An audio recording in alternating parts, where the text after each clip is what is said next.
என்னதான் நீங்க பண்ணாலும் இன்னும் பத்தலன்னு உங்கள சக்கையா பிடிக்கிறதுக்கான நேரமாகத்தான் இருக்கு. ஸோ சிம்மராசிக்காரர்களுக்கு இந்த தடவ நான் வந்து ரிக்வெஸ்ட் பண்ணி கேட்கறது, ஆரோக்கியத்தில் கவனம் தேவை.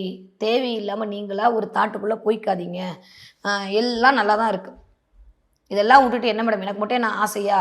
இஎம்ஐ கட்டணும், வீட்ட நடத்தணும், குடும்பத்த நடத்தணும். அது வேற வழி இல்லாம நானே வாய மூடிட்டு வேலைக்கு போயிட்டுருக்கேன். நீங்க வேற ஏன் இப்படிலாம் சொல்றீங்க? அப்படின்னா கொஞ்சம் கவனமா இருங்க. இதெல்லாம் பிப்ரவரி மாசம் தான். ஆஃப்டர் பிப்ரவரிக்கு வரைக்கும் சிம்ம ராசிக்காரர்களுக்கு ஒரு மிகச்சரியான ராஜயோகம் இனிதே மலர காத்திருக்கிறது. அது வரைக்கும் தான் எனக்கு தெரிஞ்சு. அதனால 11ஆம் இடத்துல வக்ரமான குருவ நான் 10ஆம் இடத்த தான் வச்சு பார்ப்பேன்றபோது, வேலையில் 10ஆம் இடம் என்று சொல்லக்கூடிய கர்மஸ்தானம். வேலையில 10ஆம் இடம் என்று சொல்லக்கூடிய தொழில் ஸ்தானம். அதில போய் குரு அமரும்போது, தொழிலில் கொஞ்சம் சின்ன சின்ன சங்கடங்களையும், சஞ்சலங்களையும் உண்டாக்கிடலாம்.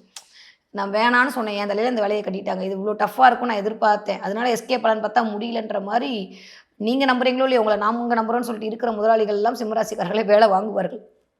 Not only முதலாளிங்க. வீட்ல இருந்தாலுமே, வீட்ல இருக்கக்கூடிய சிம்மராசிக்கார பெண்களாக இருந்தாலுமே, உங்ககிட்ட பொறுப்ப நெறைய குடுத்துட்டு, வீட்ல இருக்கவங்க எஸ்கேப் ஆயிடுவாங்க. அதனால வேலைப்பளு கொஞ்சம் அதிகரிக்கும். தயவு செஞ்சு தூங்குங்க.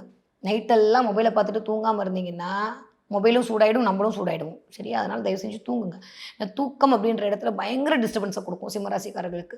நிம்மதியா நான் தூங்குனேன்றது அதாவது நைட்டு படுத்து கார்த்தால எந்திரிக்கும்போது அந்த தூங்குன ஒரு ஃபீலே இருக்காது. எனக்கு தெரிஞ்சு நெறைய சிம்மராசிக்காரங்க ஒரு 4, 5 மாசமா இல்ல. இந்த ஒரு 2 மாசம் அப்படிதான் கன்டின்யூ ஆக போகுது. அதனால நெறையா தூங்குங்க.